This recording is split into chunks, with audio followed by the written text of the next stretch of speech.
Welcome to the Why Ukraine live stream here on the second anniversary of Russia's full-scale invasion of Ukraine.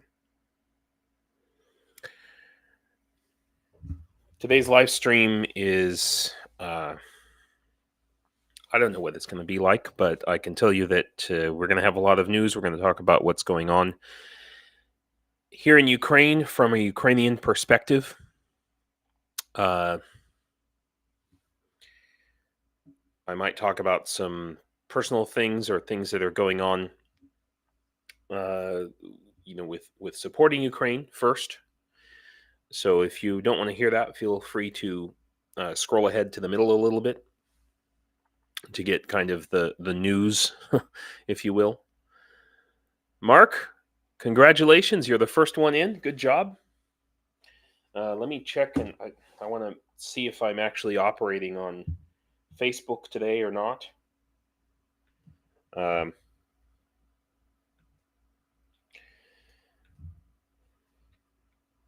As you may be able to see, I'm in a new location from where I was last week. I'm now at my home in the center of Ukraine. Andrew, Andy Meesum, what's going on, my man? How's life in New Mexico, dude? Did you ever think when we knew each other 20 freaking years ago that we'd be talking like this? Oh my God. It's crazy, isn't it? Mitch, thanks for coming. Sally, hey. Good to see you there. Quite a thing. All right. It looks like I am up and running. Yeah, there we go. Fantastic. All right, guys. Appreciate you bearing with me. Yeah, it's nuts, dude. Your niece married a Ukrainian. No shit. That's cool. And so, do his parents live with you? God damn, 20th year. That's crazy town. If you guys want to know, Andy and I met as coworkers at the time. At the time, it was the largest computer company in the world, supposedly, Gateway Computers. For those of you who remember back that far, you still have any stock in Gateway Computers, Andy? Yeah. Wow. So so here I am in Ukraine, man, and 2 years of war. It's crazy town. I put up my trusty Ukrainian flag. Kind of got my desk set up here. It's fantastic, as if, yeah. So yeah, as you guys can see, I'm working on some. These are obviously low res graphics, but I'm planning a possible. Oh, thanks, Sally. Thanks for sharing the stream. I'm planning a possible like rebranding for various reasons of the YouTube channel. I mean, it'll basically be the same, but so I'm kind of playing around with different graphics, and what I'm thinking about here is renaming it from Why Ukraine to The Last Alliance. It's blocked by my face, but that's what the graphic says. So I'm playing around with different. There we go. Now you can see it a little bit better on your screen. Even though it looks better when it's smaller because the graphics are kind of shitty. It's not a high res thing. It's just something for me to play around with in Paint. But this version, I'm kind of going with the whole Gondor theme.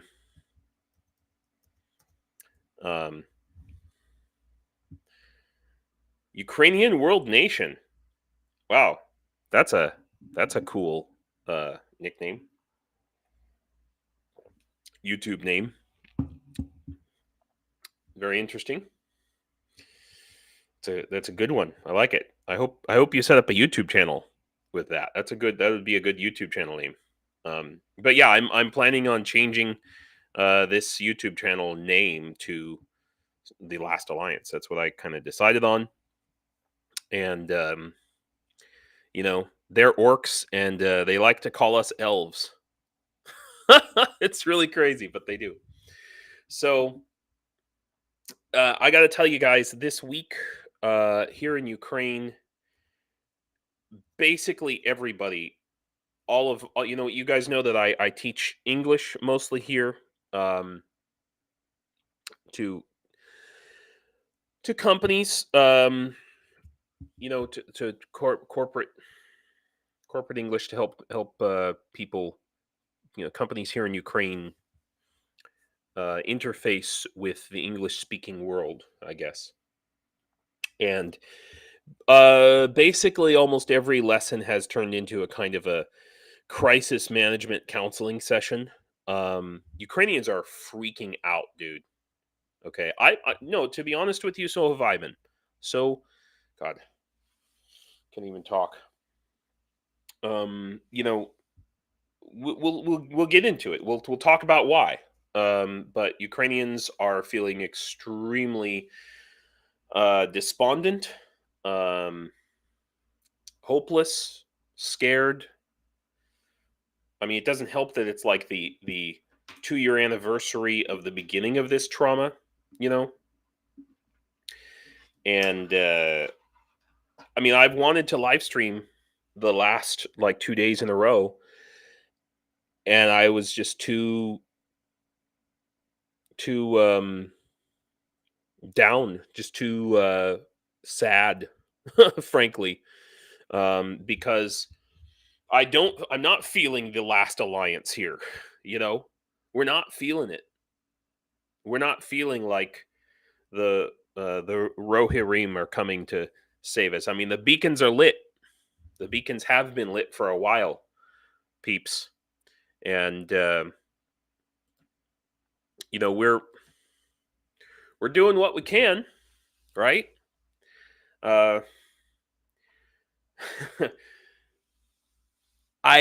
So this is another one of these AWACS, the Russian equivalent to the AWACS, got shot down.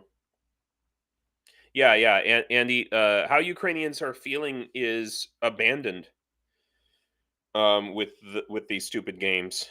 And I spent a couple of lessons this week, spent an hour just explaining to Ukrainians how all this crap works.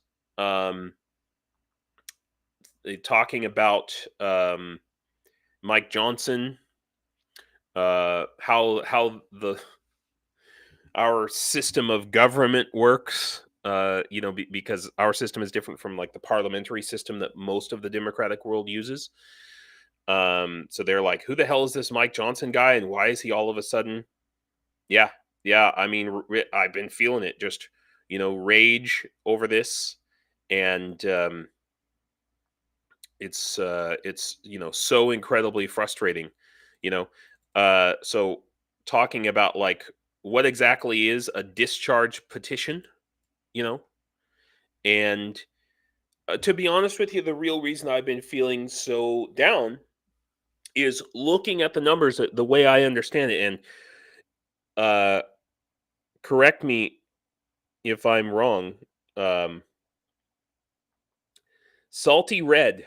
Wait, so instead of salt of the red earth, you're now salty red. That's funny. I like it. It's easier to say, rolls off the tongue. And Jonathan, right? Yeah, I remember it. I associate as the sod turns, Jonathan. Got it. But yeah, so this whole discharge petition. Yeah. Well, it took an hour. Okay. took an hour to explain all of this multiple times this week, to Ukrainians, and trying to explain what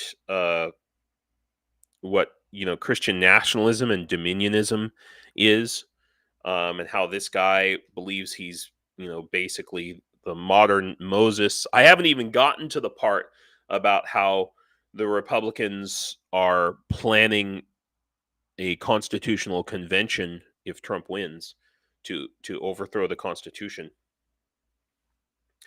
Yeah, I mean, Mitch, I think that's what I think that maybe that's what Zelensky's trying to do, is get Trump on side. But it all comes down to money, and no evidence as yet. But I think that when we dig down into the yeah, no, you're right, Andy. All goes back to Reagan and Nixon and Bush the second, Bush Jr. As well. Yeah. But this whole discharge petition thing, which realistically, I mean, I'd be surprised. Yeah, that they're going to do. So they've done a recess, and then they'll do a government shutdown, and then they'll do another recess. But they'll just delay, and this. Look, this is what it's coming down to, guys. Ukraine has enough artillery, barely enough artillery, to last until March. The discharge petition may have already been filed, really? Mark, Mitch, that's hilarious. I spent a lot of money not to remember that decade. The Reagan, Nixon years. Wow. Thanks, Sally. Thank you very much. Yeah, it's great. Thank you. Okay, so the DP, you got to be careful when you talk about the DP in here. Okay, in some circles that means something else, but I'm okay with that too. Whatever.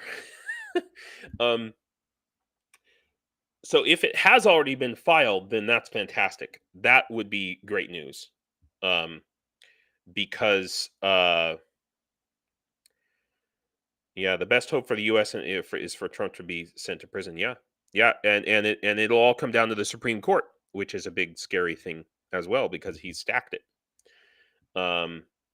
Right. So they're gathering the votes to sign, but the signatures will be on the 30th legislative day.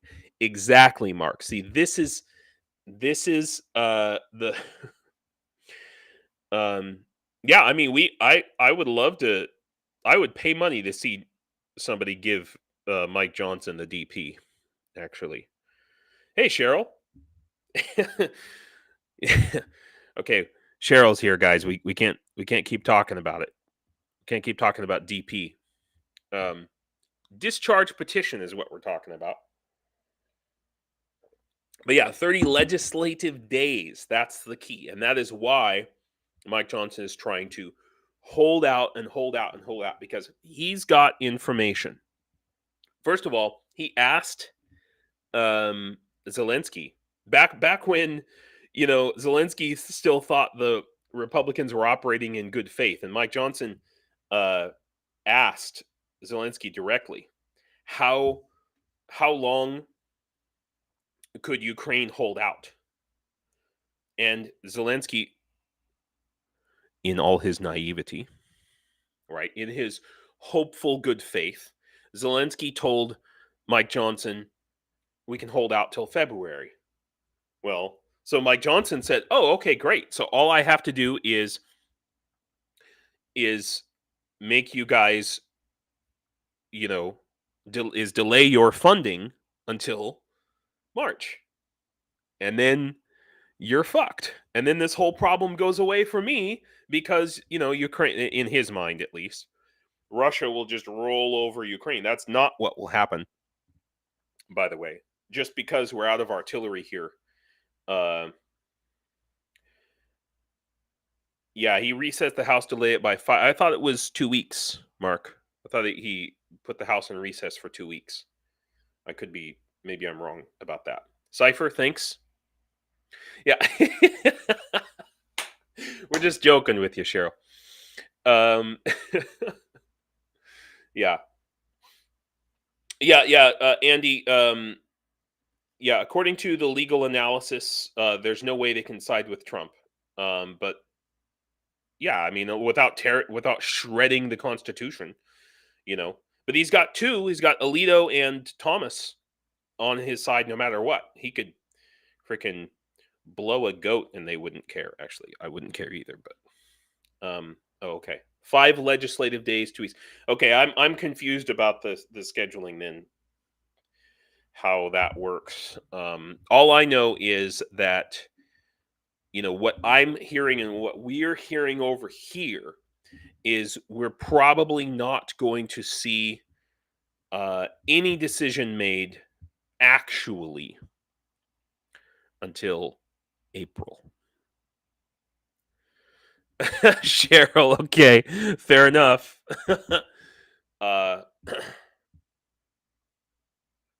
Yeah. Well, maybe it's 5 more legislative days because it's already been. Yeah. So April, guys. April is that's okay. If you want to know why I haven't live streamed in 2 days, now you know. As soon as I heard April and figured out, oh my God, they're right, fucking April. I'm like, oh shit. That I mean, in people time, not politician time, it's 2 weeks. Wow. I mean, I've got friends, people, the guy who we sent tourniquets to, okay? He's out there. Let me go to Deep State. And let's just take a look at what's actually happening, So if I can just find Chasev Yar. Is this Bakhmut? I think. Here we go. Yeah, so if you just look here, the orcs are assaulting from the east on 5 points, all the way up the line. So there's starting from Krinky, they're doing everything they can in Krinky. Okay. And I know that Zaluzhny and the Ukrainian army has taken a lot of criticism from soldiers. Well, Cypher, we'll talk about that, about people getting tired of the Republicans, because it's, well, I don't think that he will make a deal with the Democrats, because if he makes a deal with the Democrats, he'll be out as speaker. They'll put him out as the Republicans will put him out as speaker. His hold on the speakership is extremely tenuous. Yeah. So Luke, that is the best freaking news. Canada putting up 30 million to buy Shills from Czechia. Hopefully more countries will pile on, but how long is that going to take? Is that going to take until April? Guys, we don't have till April. We need Shells yesterday. We need Shells a month ago. Right. So if Johnson puts it on the floor to a vote, MAGA peeps will basically vacate the speaker. Right. So he's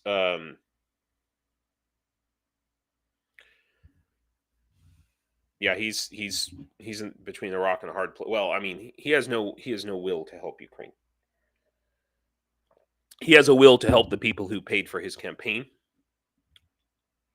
and I'm sure still are. Yeah, exactly, Andy. Exactly. So in the meantime, while all that crazy crap is happening, look at all these red arrows on this map.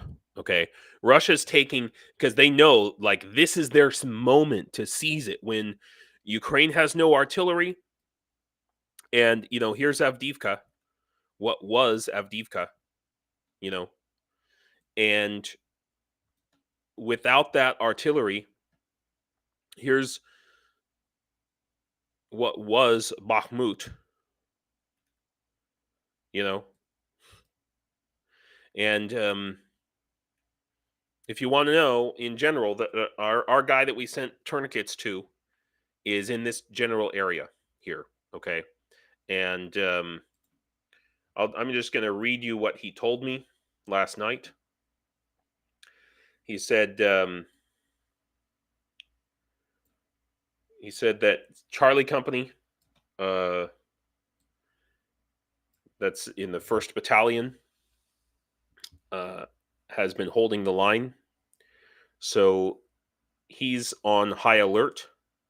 Behind them, I think he's Alpha Company in the 1st Battalion, and he's there to just catch the spillover from the orc assaults. So he's kind of on the flanks. He's about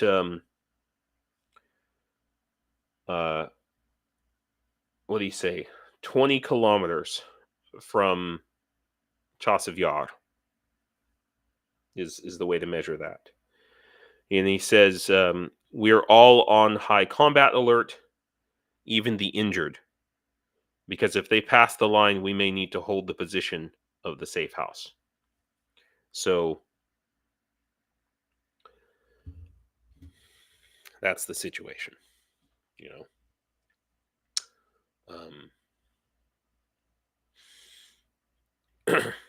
yeah, Sally, thank you. Thank you for doing that. In my mental state right now, I'm lucky that I could. I'm lucky I could even do this. To be honest with you, so like, and everybody in Ukraine knows somebody who's out here, who's out on these front lines. They're attacking from Kremina Liman area, and then up here in the Kupiansk area. So 1, 2, 3, 4, 5, and yeah, basically 5 major offensive with 3 minor ones.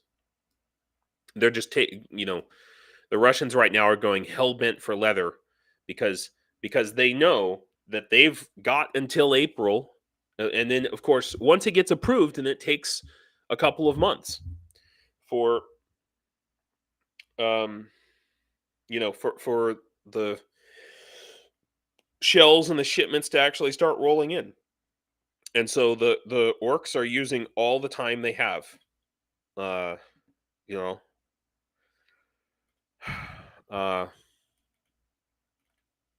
So we've got we've got a lot to cover. You talked about somebody talked about so what is the minimum that would have to happen in terms of US support in order to turn things around right now? I mean, 800,000 shells? Oh, really? Oh. Oh, thanks. Yeah, Johnny's awesome, Yeah. That's the YouTube folks and their trolls are aware. Yeah, I know that I've been targeted by trolls. Oh, let me tell you. Let me tell you. Um, so and I hate to make this all about America right now. I mean, the minimum is freaking everything. Okay, whatever we can get. 800,000 shells would help. I mean, if you think Ukraine at a minimum needs to be firing off, at a minimum to hold the line, needs to be firing off 20,000 shells a day. Okay, I don't know what nobody well, some people know what the numbers are. Those who have seen the numbers say it's freaking depressing. Thank you, Cypher. In a fun, productive way. Exactly. um I hate to make it all about America, but somebody said, well, I think we're going to throw out all the Republicans, and I hope that's true, but it's a 50-50. It's going to come down to one of those nail biters again, man. Really. Well, I mean, I'll tell you what is going on here. You guys, Andy, since you asked, I want to just to announce to everybody, dun, dun, dun, look at this. To the Why Ukraine Shopify, I have added to a drone. And if you guys have watched, I do have Andy, I fucking love you. Yes, I need that, and you would be perfect for that job. I desperately need it. We will talk after this stream. You'd be perfect for that because I can't handle it. I have it set up, and I have some decent protections, but I haven't been letting a lot of people in because there's so many trolls and so many insiders. It's worse than freaking TB2T. You know what I mean? Yeah. Awesome. So, if you guys watch Big Mac's battle blogs at all, I recommend you do on YouTube. Joe McDonald, he's on the front line.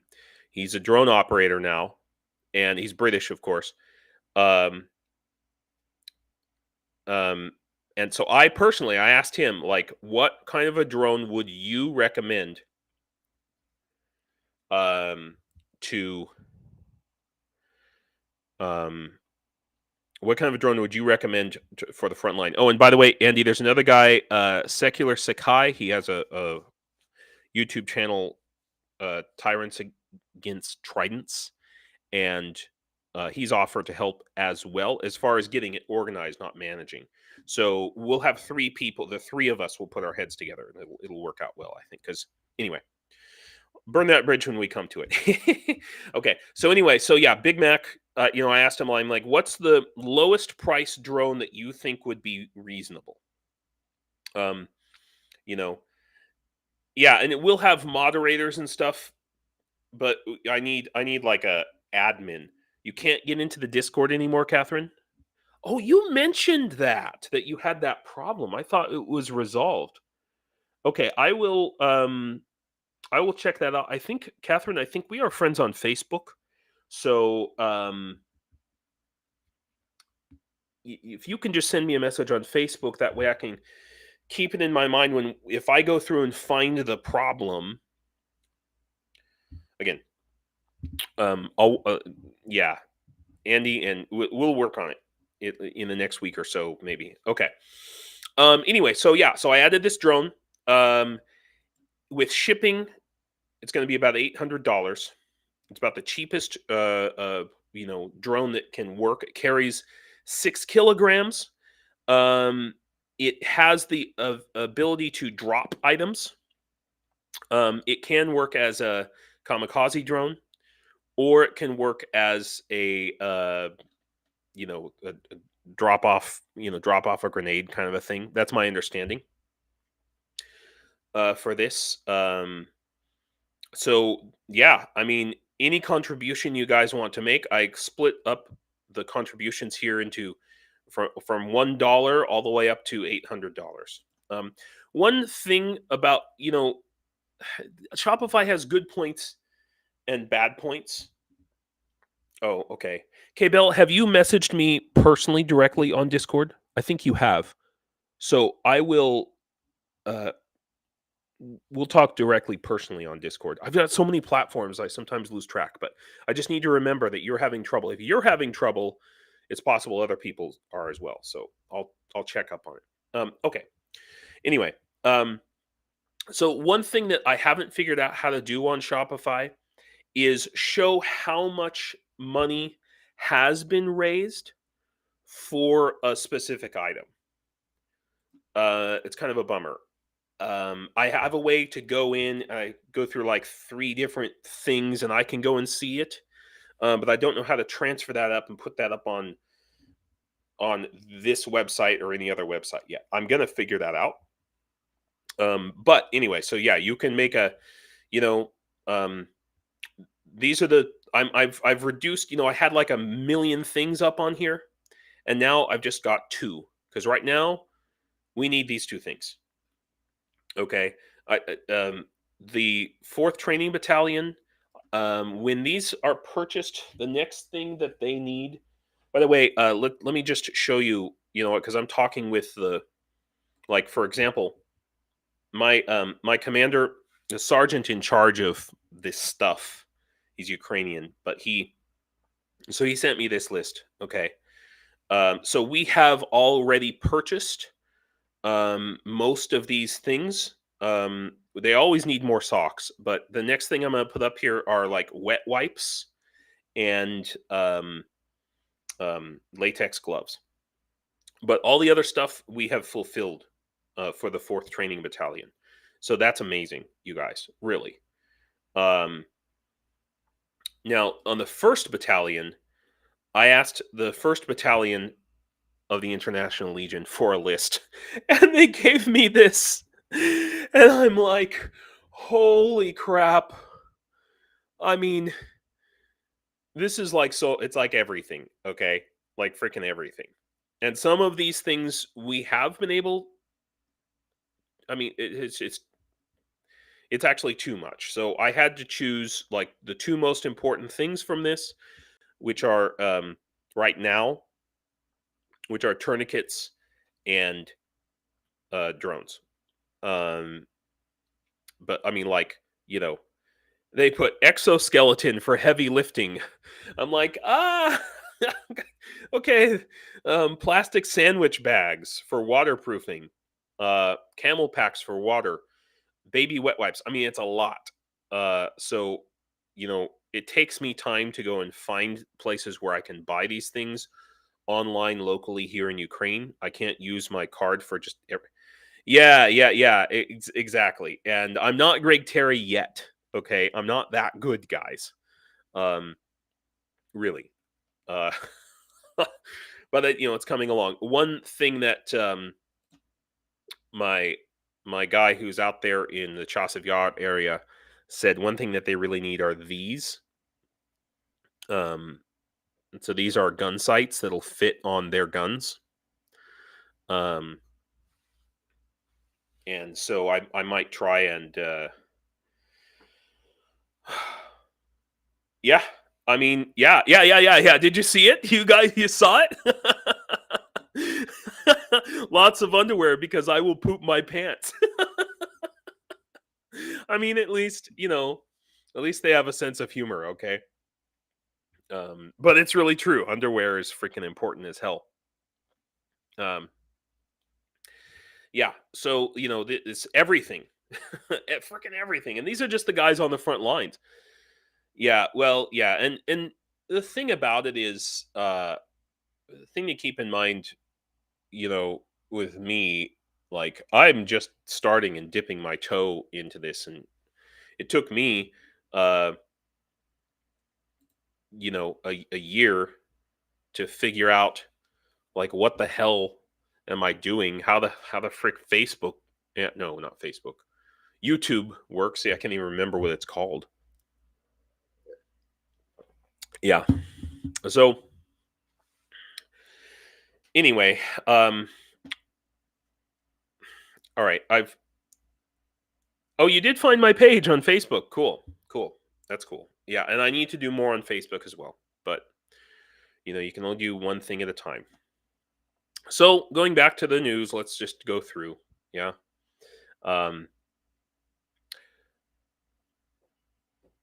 This is awesome. See, there is good news. I had to teach my students this week about the meaning of the phrase "a silver lining." Like behind every silver lining, there's always a dark cloud.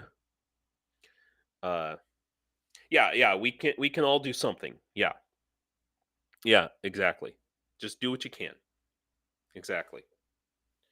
Everybody can do something, and a lot of people don't do anything because they think, "Oh, nothing I do matters. What can I do?" Or I've got too many other things. I put a post up on my site saying, this is more important. This is literally more important than anything else you've got going on. It's more important than your bills, your health problems, your children, because you're not going to have any of those things if we let Russia keep going with World War III. I very close, Cheryl. I think Sweden is not quite in NATO, last I heard, but the vote is coming up any day now. Yeah. So this is really. I just want to. I'm not going to get into the article, but this is an important thing. Okay, and every Ukrainian who I can contact in America, or who has contacted me, this is the kind of thing that I'm encouraging them to do. So this is like a local TV news station. Okay. We've got people. This is in South Carolina. Okay.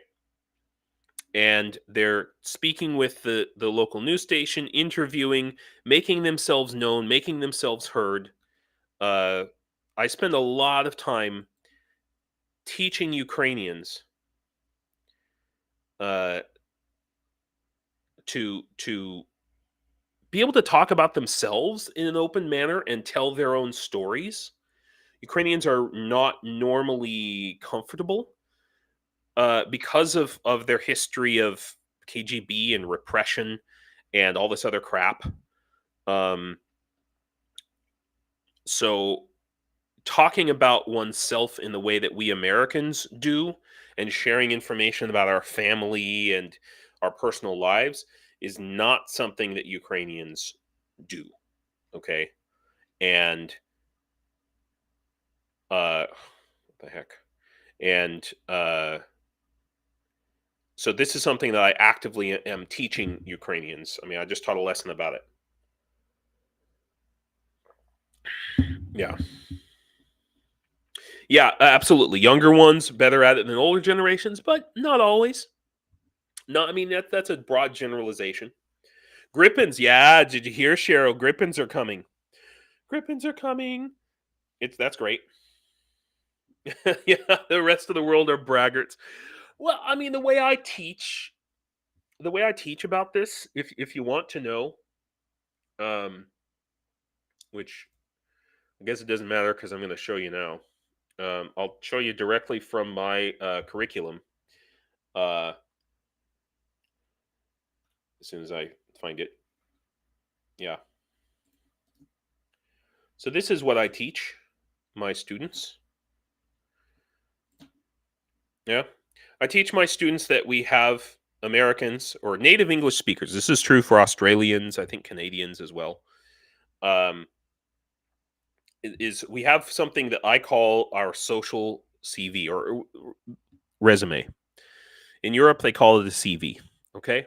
So it's our social resume. And when we meet people that we don't know, if you're on the plane or, if you have 10 minutes to talk to somebody, we have two questions that we always ask, right? Like, where are you from and what do you do? A Ukrainian would never, and Europeans, not just Ukrainians, Europeans in general, would never ask those questions. They don't need to, because everybody's been living. The Grippins are coming. Sounds like the Eagles are coming in the battles of the 5 armies in The Hobbit. That's fantastic. I love that. I love that. So, breaking down the structure of this is a very difficult thing. And like when I first came to Europe, I one of the first things that happened to me is I got invited to a week-long tantra retreat, which I don't know if you guys know what tantra is. But it's an ancient Hindu spiritual practice. But in the West, it basically means sex. I mean, effectively. And so I was invited to this in Sweden, but the event happened in the Netherlands on the border with Germany. And it was basically, a bunch of naked people going and trying to prove how spiritual they were, and then having orgies. Basically, this is actually the this is actually the website for the thing. So if you want to know what it looked like, that's pretty much what it looked like. A bunch of hippies, European hippies. And so I,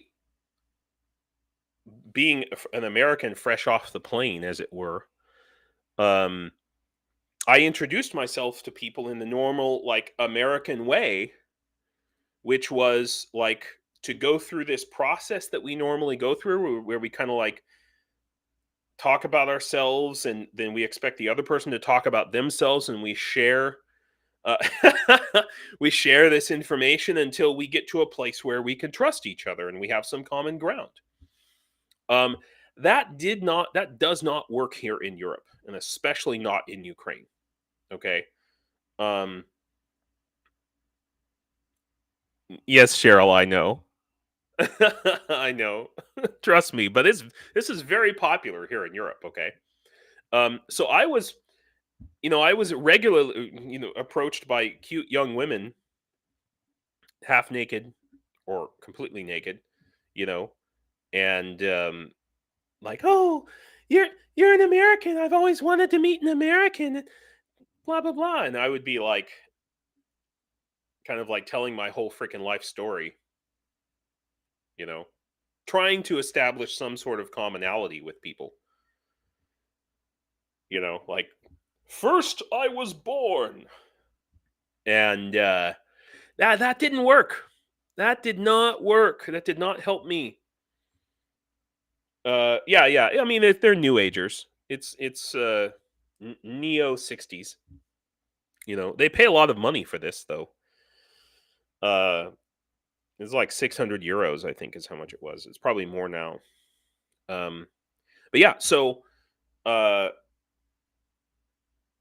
Europeans don't need to go through all this crap of getting to know each other, building trust with each other, and Ukrainians especially. They can just listen to your accent. They know exactly where you're from, even like what part of Ukraine or what part of Germany, and from there they know everything they need to know about you, and they make all their judgments based on 5,000 years of people living in the same place. So um, this kind of thing here, okay, where Ukrainians go out into the public and speak to the local news, the local, I don't know, Rotary Club, um, Ukrainian support group, to tell about their lives. They don't know how to do that. Oh, hey, Tony. Hey, hey, hey. Tony, I will allow you to tell everybody where you are if you so choose. Let's just say Tony is, aha, yes, Tony is on his way to Ukraine right now. So, yeah. Anyway, so this is a problem. Getting Ukrainians to share about themselves, and it's really important. If like Andy, you know somebody who's a Ukrainian, um, getting them out and uh, yeah, Cheryl, yeah, I know this. Try telling that to the tens of thousands, maybe more, of Europeans who, uh, you know, this is what Tantra means to them. So it's pop Tantra. Anyway, okay. Um, because okay, so here's why this is important. Talking about getting in touch with Ukrainians local to you, if that's at all possible, and getting those stories out, is because in the news, I mean, this is the PBS NewsHour. Okay, I would say regularly unbiased, if not pro Ukraine outright, and um, the request could not be satisfied. It says. ironic. How do they define this, right?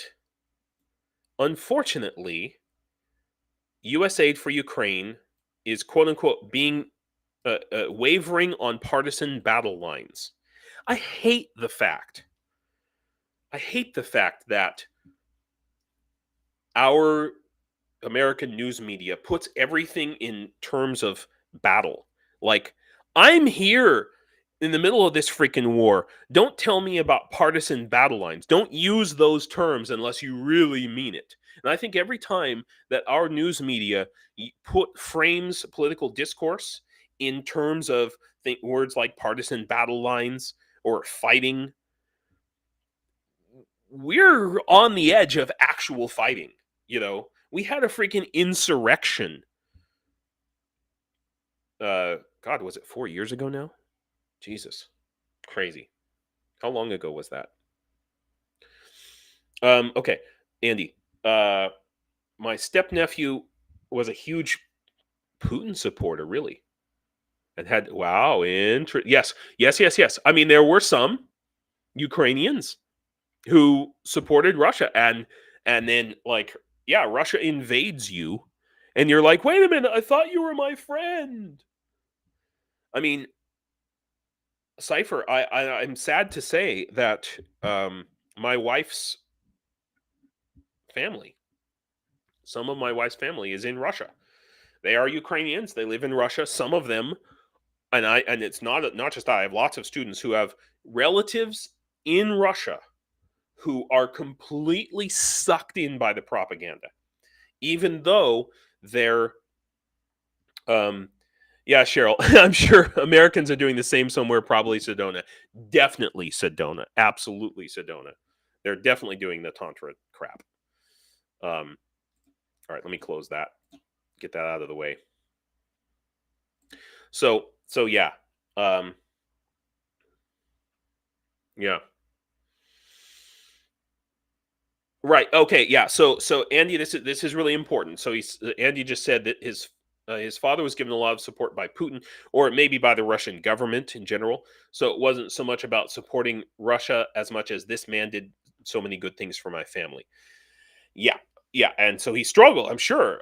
He's like, why did this person who helped me buy so many potatoes is now attacking my country? But you have to understand the survival mentality that so many, especially older generations of Ukrainians, I've had many Ukrainians tell me that if a politician wanted to get elected, all he needed to do was go around and hand out a sack of potatoes to every babushka in the village, you know,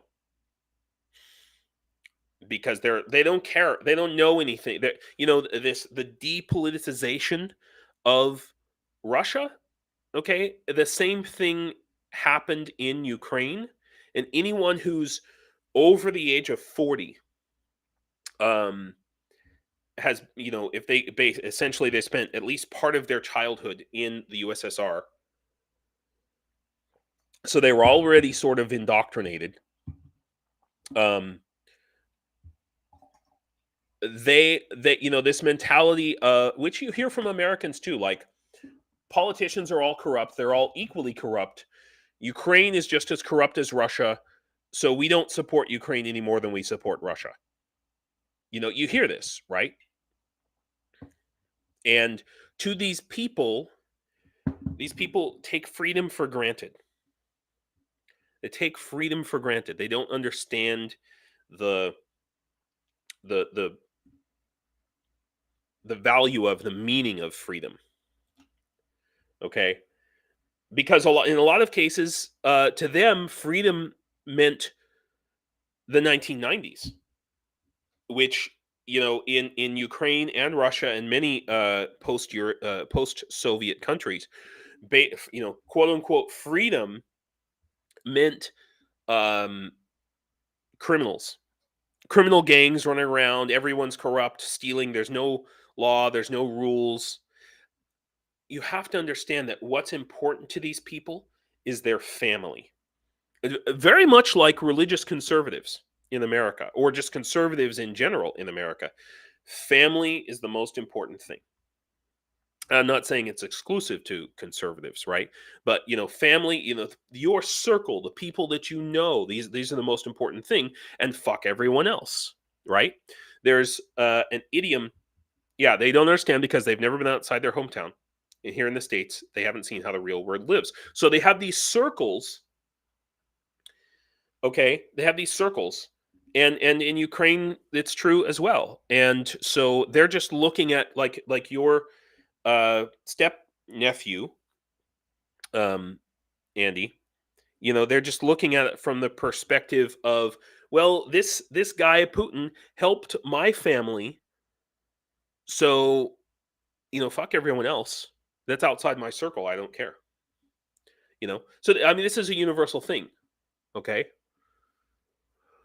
Yeah. Putin made it abundantly clear that American evangelicals are not part of the Russian Orthodox Ruski Mir. Yeah. I mean, thank God he did. Thank God he did. Can you imagine how big of a disaster it would be, Cheryl, if Putler said, yeah, we're going to team up with Christian nationalists. We're on the same side with Christian. If he came out and publicly said that, holy cow. How can I not look who's here? CT. I don't know. Okay. Thank you guys. Nils, thank you for coming. Yeah, so but who does appreciate freedom? Taiwan.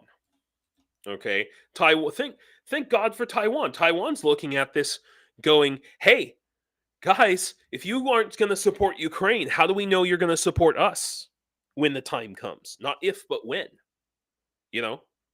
Like, that's a real thing.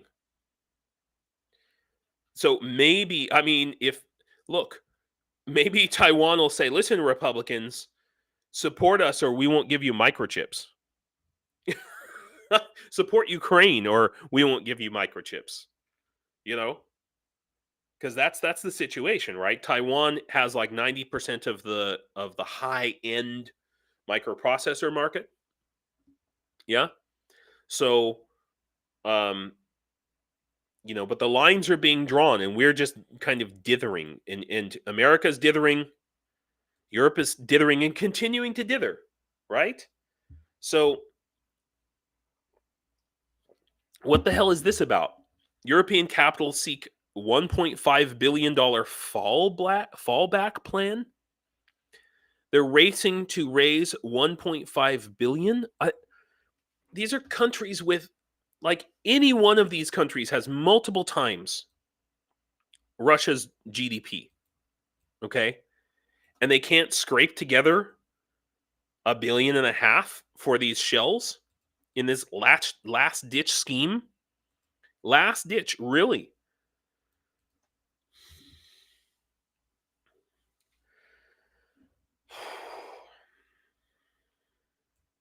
So, yeah, so Canada's got put up 30 million.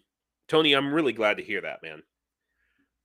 It's awesome. I'm glad you're getting a little rest before you head into the mess that's over here. Because my God, man. I mean, they're going to need you out there. That's all I can say about it. So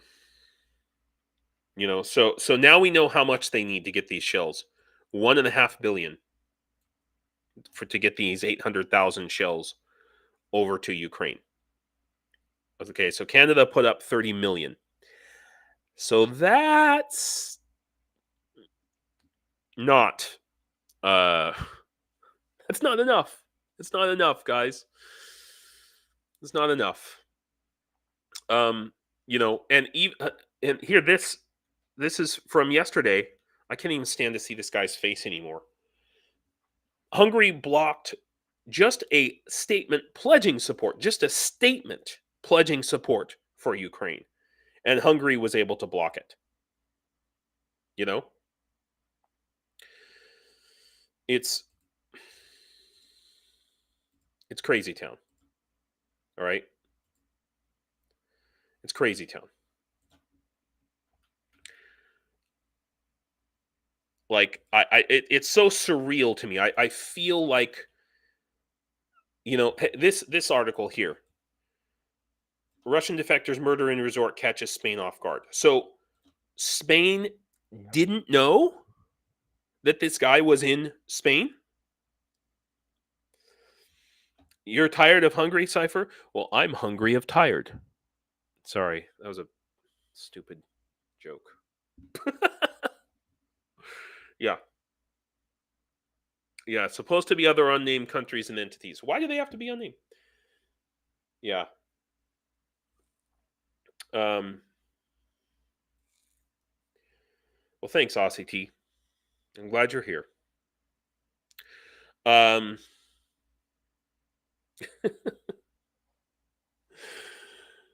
So Spain expressed concern over the killing of a Russian military deserter in Alicante, which is like a, you know, I have Ukrainian students, and actually I have a Russian student who has an apartment in Alicante, of all places. You know, she's got to be thinking twice right now. I mean, what does that say? And the thing is they knew that this was going to happen. Now, I also blame the Ukrainians for not putting this guy under like a witness protection program or something, and just letting him just go wherever he want to go. Like, clearly he was not thinking. Yeah. Apparently he tried to call his ex. You know, he probably got drunk and did something stupid. Should have been taken by the Americans. Should have been moved directly to the United States. Why didn't America want him? Why was he just kind of tootling around? It makes no sense. It makes no sense to me. And it's, yeah, fucking stupid. What a stupid guy. But, I mean, he was 23. You know. That's when I met Andy, actually. I was 23. Yeah. Not smart. Not smart at all. I think I can pass on that. You know, I just want to point out the headline here, right? In the Ukraine war, and arguably, let's just call it what it is. This is a world war. Okay? This is a world war.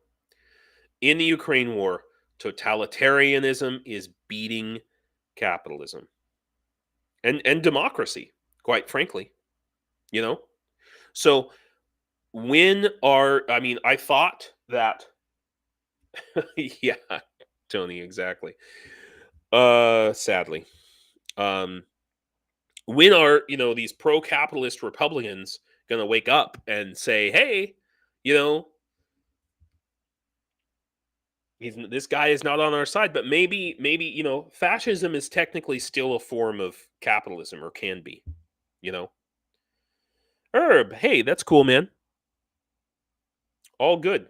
All good. Thanks for coming. I saw your post. So, yeah. All right.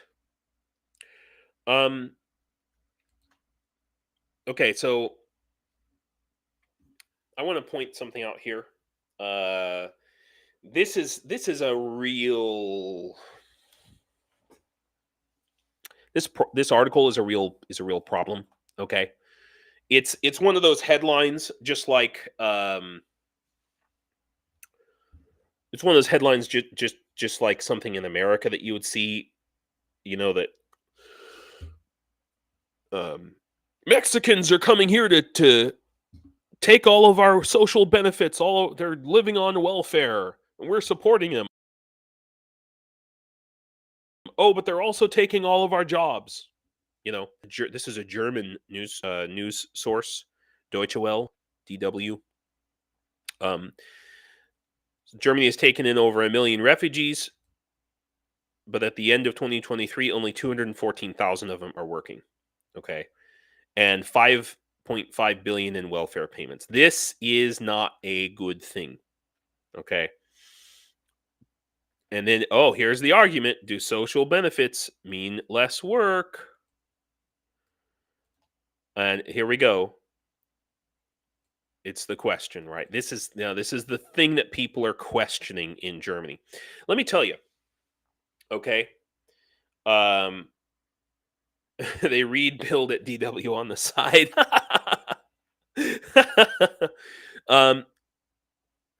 So let me tell you something here. I have Ukrainian friends who are refugees in Germany right now.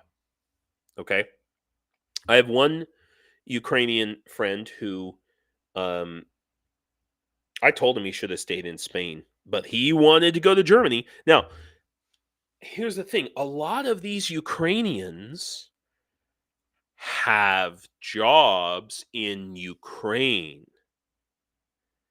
Okay, so this idea that they aren't working is wrong. Absolutely wrong. Okay, absolutely wrong. Ukrainians are working. The Ukrainians don't hate social benefits. Hate living off of other people's money. They hate it. I guarantee you that these Ukrainians have remote work, and that's exactly what my friend has in. Yeah, there's a lot of Russians there too. It's true, but my friend has he's a freaking manager of an international travel company. Okay, and he works for an American company. He gets paid, completely separate outside of the German system entirely. But Germans, of course, can't understand that. The German system is, they're very much like. I mean, there is a under the table work in Germany, but it's pretty difficult to get. Okay, and the paperwork. So my friend who is in Germany right now, he came to Germany, had enough money, rented an apartment. Okay, applied for refugee status. He already had his apartment set up, and they told him, "No, sorry, you're a Ukrainian refugee. You cannot live in the apartment of your choice. You have to go to a refugee center where he's living in this like compound with, just like a hostel with a bunch of beds, okay, in one single room with a bunch of people, it's guys from Syria and all kinds of Arabic countries, and they're all constantly rah, rah, rah, rah, and he's trying to get on the Wi-Fi and work. Okay, there's no Wi-Fi. He has cellular data, but there is no such thing as unlimited cellular in Germany. Not like you have in Ukraine, where it's 50 megabit speed, uh, unlimited, up to like 50 gigabits or something. So he has to go to like a coffee shop just to be able to work. And so they are absolutely working. And so this it's fake news. It's fake news. Um, God, I understand. I love Germany too. I thought it was awesome. I almost stayed there, but so he has to go through all of this paperwork. They told him it might be up to a year before he even gets a place to live, or before he's allowed to rent an apartment in Germany. They have so much bureaucracy, so much paperwork that it's impossible. So I guarantee you that this, um, 214,000 of the million are working. That's bullshit. That's bullshit. Yeah, yeah. Exactly. It makes no sense, Sally. It makes no sense at all. but that's that's how Germany is. They're like, oh, you are refugee. Oh God, I can't do a German accent. I'm sorry. So, pretend like I'm doing a German accent. Yeah, yeah. They thought that the immigrants weren't working, and this is a serious problem. This is really over the long term. This is going to play against Ukrainians, and I don't know what to do about it because Ukrainians, again, this goes back to what I said at the beginning, Herb, that you missed, which is that Europeans don't have a social method. Okay, I don't mean a government method. I mean a social method of integrating immigrants into their society. You know, that's the problem. Like people come from Syria. I mean, we can argue that America has a history of demonizing any and all of its immigrants, going back to the Irish and before that too. But they do get socially integrated, and I think that this system that we have of that social resume that I was talking about, where we share about our lives and find common ground on an individual level, is so important. Germans, Europeans in general, don't have that system, so you're just left on your own. You know, yeah, and the bureaucracy is freaking maddening. Yes, thank you. Yeah, you need a 4-inch binder to hold your life in paperwork, and nothing is online. Exactly. Well, to be quite frank, Ukraine is very much the same, but transferring all of that information when they left as refugees, transferring all that information from Cyrillic, excuse me, from Cyrillic over to German. Um, you know how uh, we say it's all Greek to me. Yes, yeah, that is on Ukraine the latest today. That in okay, so in oh, I'm trying to say two things at once, Cheryl. I'm trying to respond to you and get out my statement at the same time. No, so we have the saying, "It's all Greek to me." Ukrainians have the phrase, "It's all German to me." All right, and in fact, their word for German, Niemcy, is actually directly related to the word for like what we would call mute, like people who can't speak. That's what they call the Germans, the people who can't speak, essentially, and that goes back thousands of years. Um, yeah, yeah, yeah, yeah. They're but borders have changed, yes, but the people have been all living in the same place for the last 5,000 years, essentially, effectively, for them in the majority. So, yeah, they're very parochial is the correct word. Absolutely the correct word. Sadly. Cheryl, so I heard on Ukraine the latest that 1 in 4 Ukrainian refugees are now homeless. I think what they said is have experienced homelessness uh, by virtue of they were staying with some. Yeah, I'm sorry, but Great Britain has helped Ukraine in a lot of ways, but taking in refugees is not high on that list, unfortunately. Uh, and when we do, it sounds like we're really angry. Whoa, really? Tony, 300 pounds of gear. All right. Message me privately about that, please, Tony. I'm very interested to find out and hear about this. And obviously, you have to be careful what we can talk about, you know. But yeah, that's very interesting. Right. You had 3 Tibetan refugees? Oh, I bet there was a lot of cultural stuff going on there. I'm sure. Wow.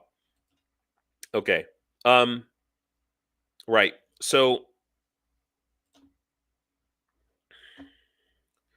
yeah. So we've already talked about this. Russia's producing far more 155 millimeters um, than, I mean, the West. Like, what the hell? You know? Okay. I had an order for this that I was going to talk in. Aha. Okay.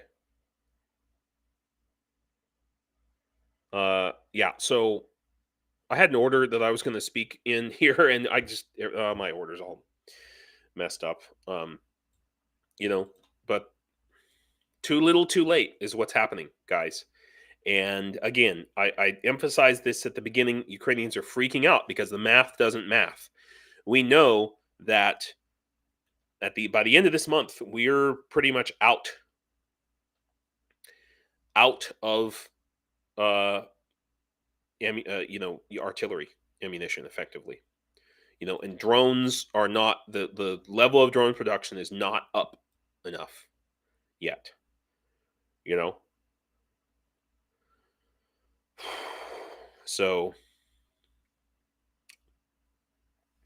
going back to I haven't seen this yet. This Ukrainian series called "In Her Car." Yeah, man, guys, I guess it's on HBO. I'm very interested in this. This is the sort of thing that could help, make connection for people. In Her Car is a drama series conceived, produced, and shot in Ukraine that explores the psychological impact of the war on ordinary Ukrainians. Okay.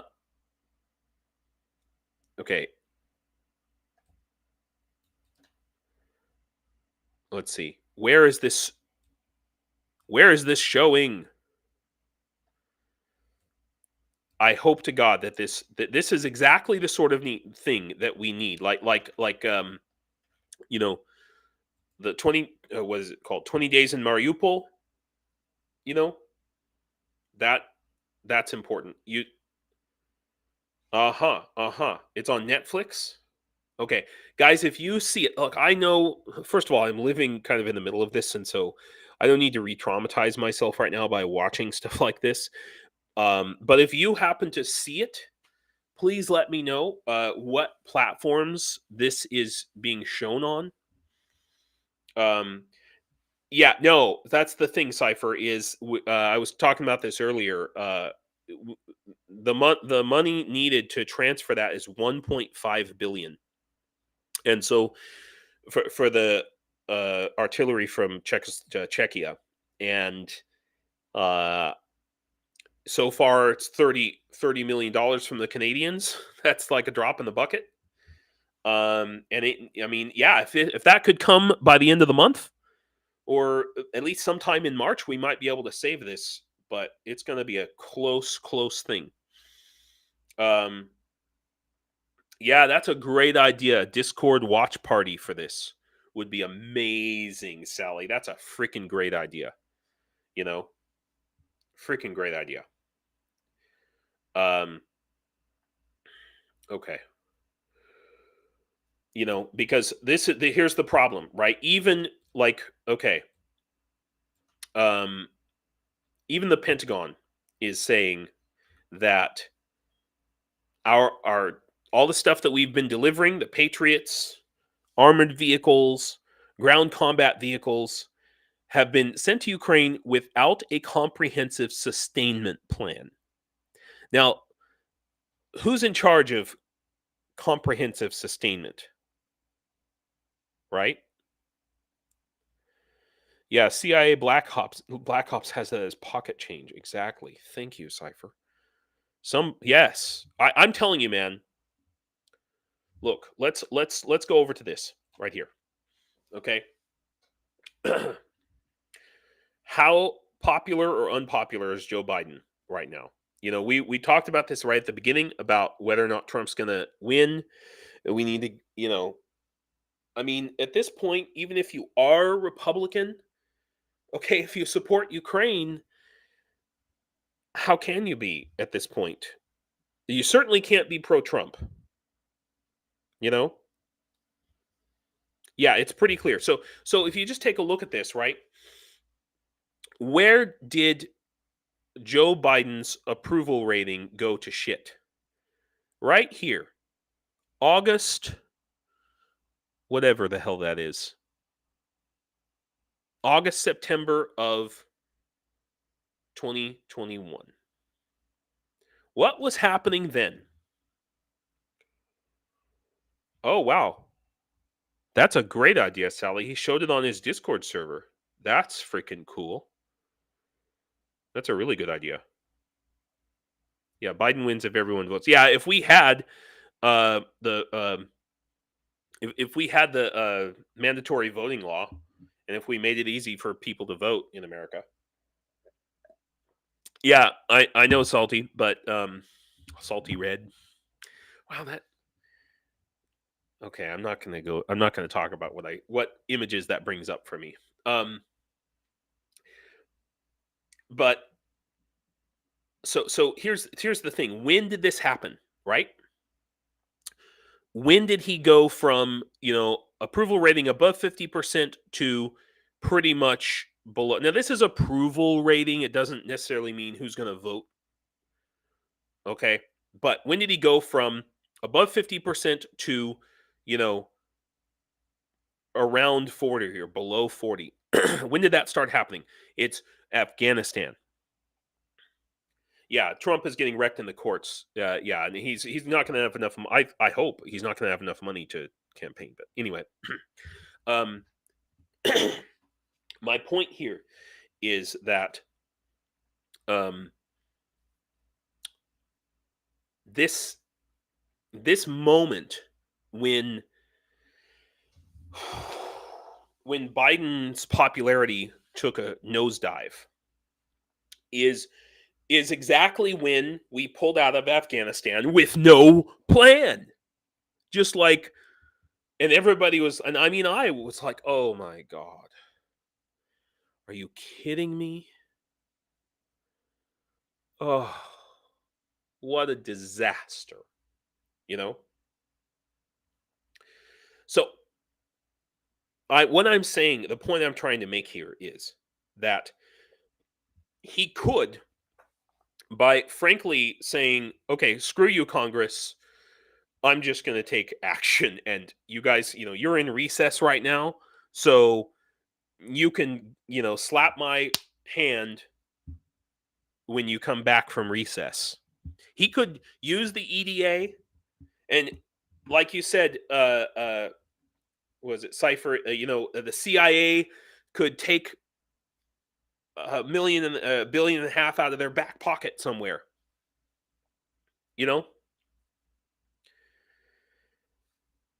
And just be decisive. Be decisive is the thing. You know what I mean? Right. So Biden let everybody down in Afghanistan. So he could turn things around. I'm telling you, he could turn things around by showing that he has a plan and he is decisive. I'm a Democrat, guys. And I understand that Congress is fighting. The Republicans are fighting tooth and nail, and to prevent that sustainment. And Congress is in fact the guys who are actually in charge of that sustainment because they hold the purse strings. But ultimately, Biden could take action and say sorry later. And that's what he should do at this point. That's the kind of place that we're in. Fuck. And he does this. He did it against the Houthis and sending aid to all kinds of different countries, in an emergency sort of a way. He could do it. He should do it. Okay. Man, I had so many other things that I wanted to talk about. I feel like I'm running out of steam, like I need to go have breakfast. So I want to talk about just a couple of things. This is not related.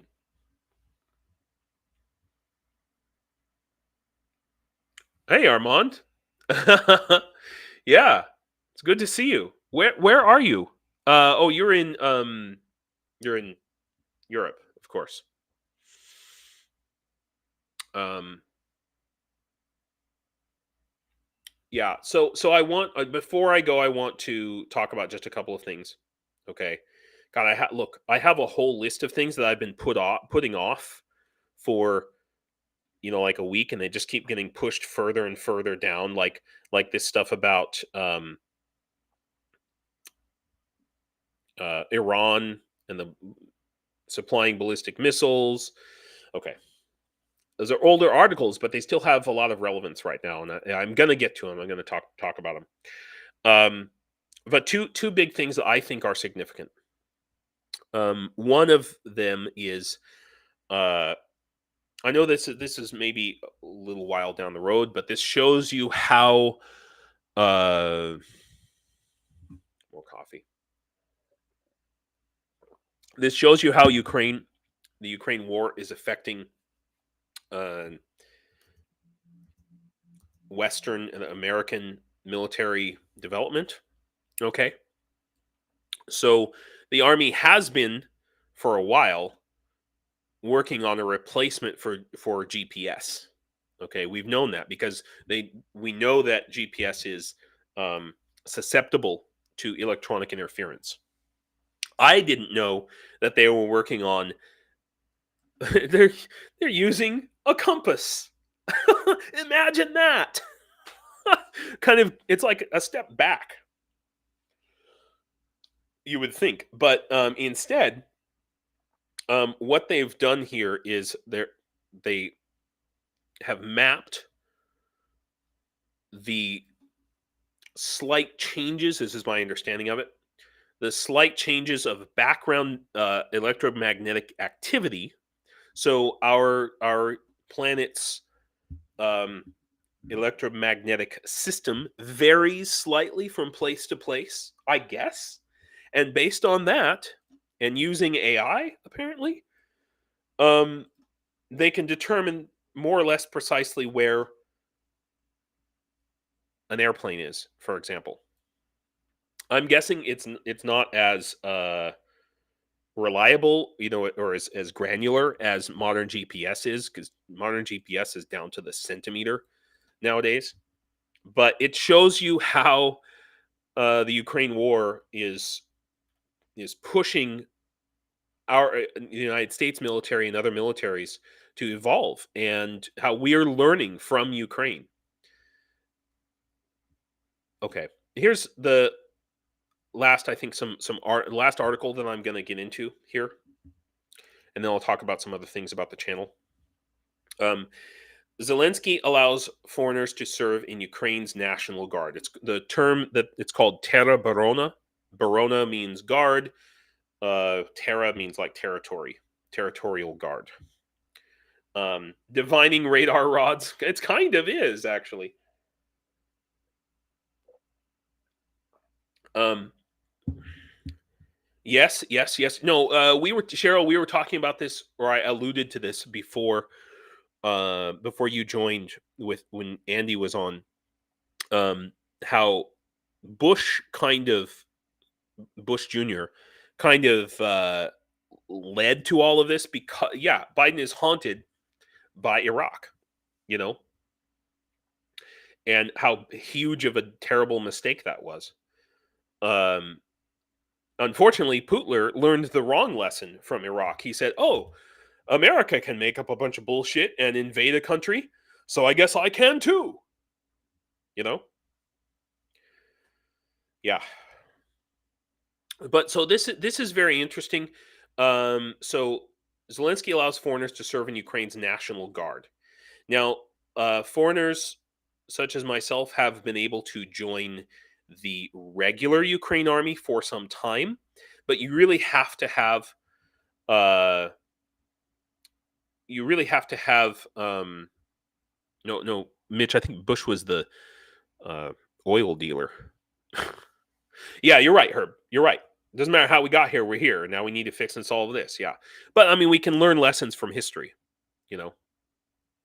Um. Anyway, uh, so this National Guard The National Guard of Ukraine is the military branch of the Interior Ministry. It's just like our National Guard. To get into the regular military, you really have to have some military experience already.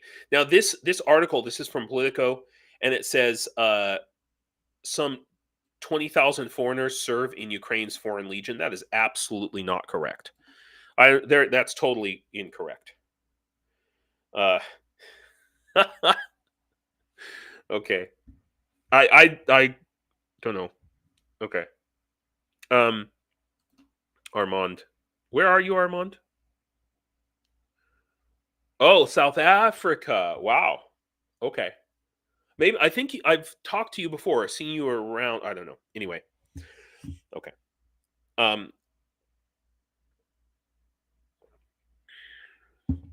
So yeah, there might be 20,000 foreigners right now in the entire Ukraine military, spread out throughout all the different units.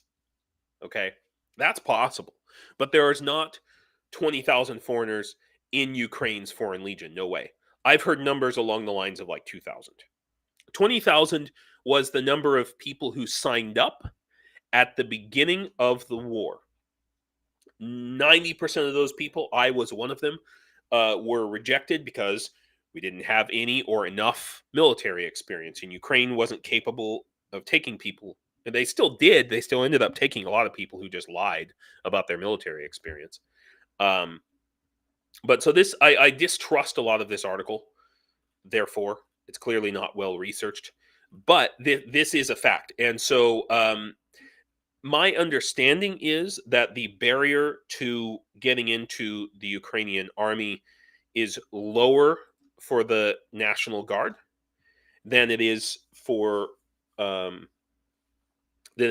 regular army, or possibly even for the International Legion. Although I don't know how they're going to work that if you don't speak Ukrainian, right? Because the Teroborona, they absolutely, the northern parts of Ukraine, Nielsen, nice.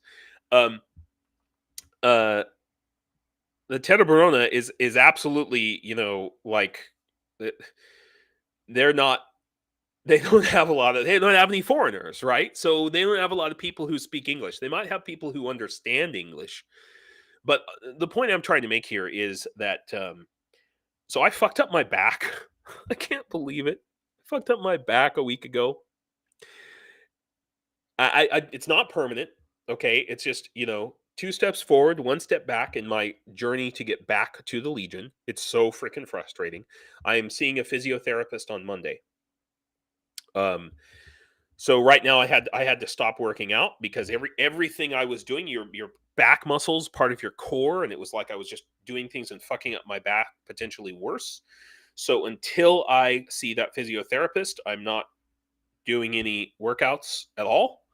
Although it's really frustrating. That has given me time to work on like the website, work on the Shopify, because I haven't been spending 2 or 3 hours a day going to the gym.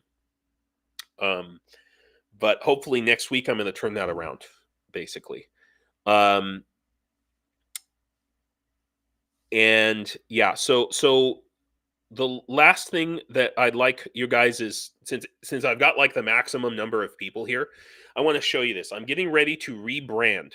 Okay, I'm going to change from Why Ukraine, and I'm thinking about going with this motif because I'm a huge nerd of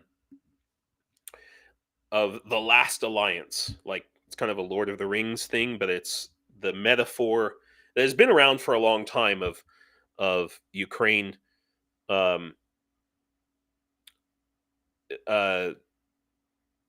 Ukraine being kind of like Gondor fighting against the Dark Lord Sauron with the orcs.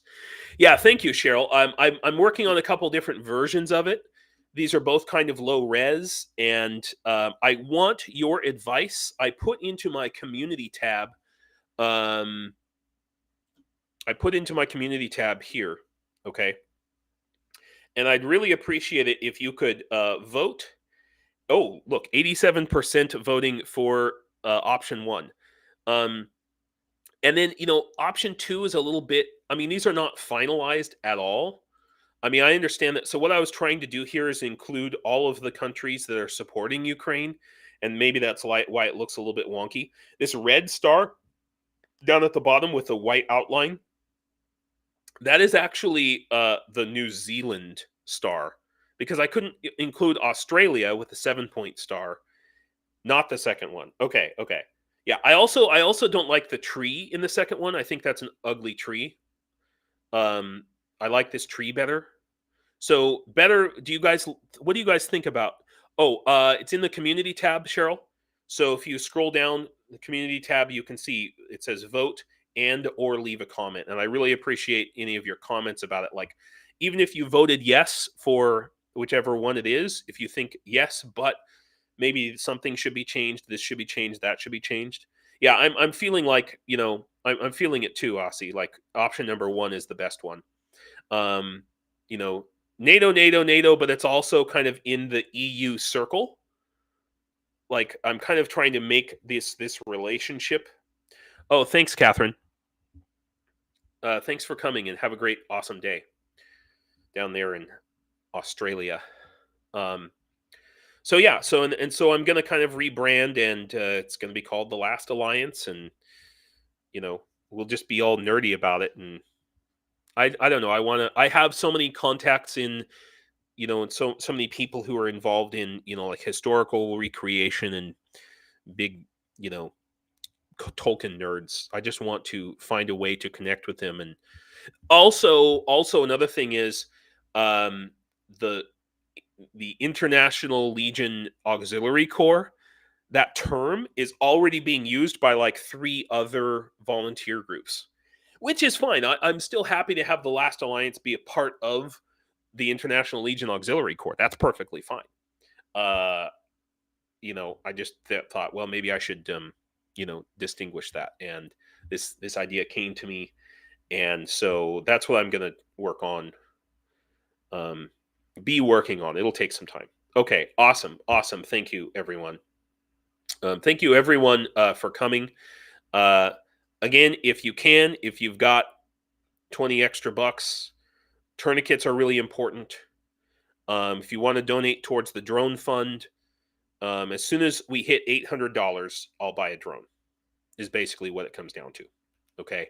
I have this.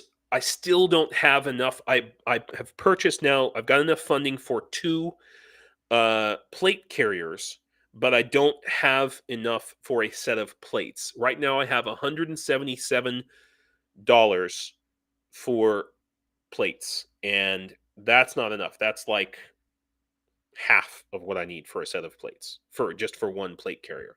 So I realistically, $600 for a set of plates is realistic, but I think I can get them. I think I can get a set of plates for 300 or 400 here. The problem is, the lower amount of money you go, the more likely it is that they're going to be crap. So, but as soon as I can get up to about 400 in terms of donations for ceramic plates, I will buy those to go with the plate carriers, because it doesn't make sense to send a plate carrier without plates. You know what I mean? So that's what's going on there. There's probably 5 other things. Okay, cool. Good to know, Sally. Yeah. I mean, I'm getting there. On silver lining, I don't know if this is a silver lining or a dark cloud, but this war is not ending anytime soon. So it looks like I have time to get my back figured out. It's just me being stupid, exercising like an idiot. One of my Ukrainian students, who's a weightlifter, he said, well, any exercise that you do can screw up your back if you do it wrong enough.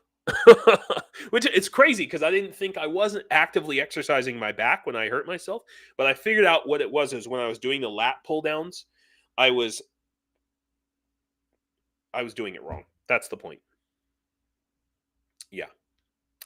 Yeah. And I mean, maybe if I can get myself up to the level where, in the next, let's say, 2 weeks, I can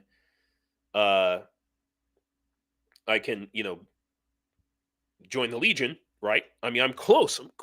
Damn it. If I can get myself up to that point, then maybe uh, we'll buy these plates and I'll take them with me to the Legion and they'll be mine, essentially. But if not, then I'll send them to whoever needs them in the Legion, whether that's Alpha Company or the training battalion, because I don't want to just sit around on them all day. Oh, and last thing, you guys probably saw I sent 44 bags full, funded by you guys, 44 bags full of military clothing.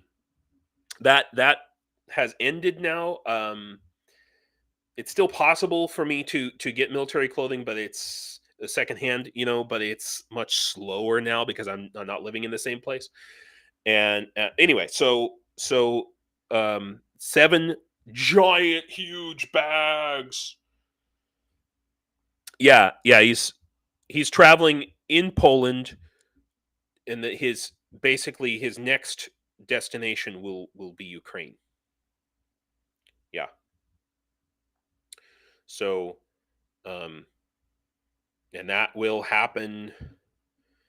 My God, man, that's going to happen in a few days. So, guys, Tony, you guys need to know, you guys sent Tony to Ukraine. Okay? Simple as that. You sent Tony to Ukraine. Right here. You guys did that. So, thank you. Thank you very much, all of you. And yeah, with that in mind, Slava Ukraine. Do побачення.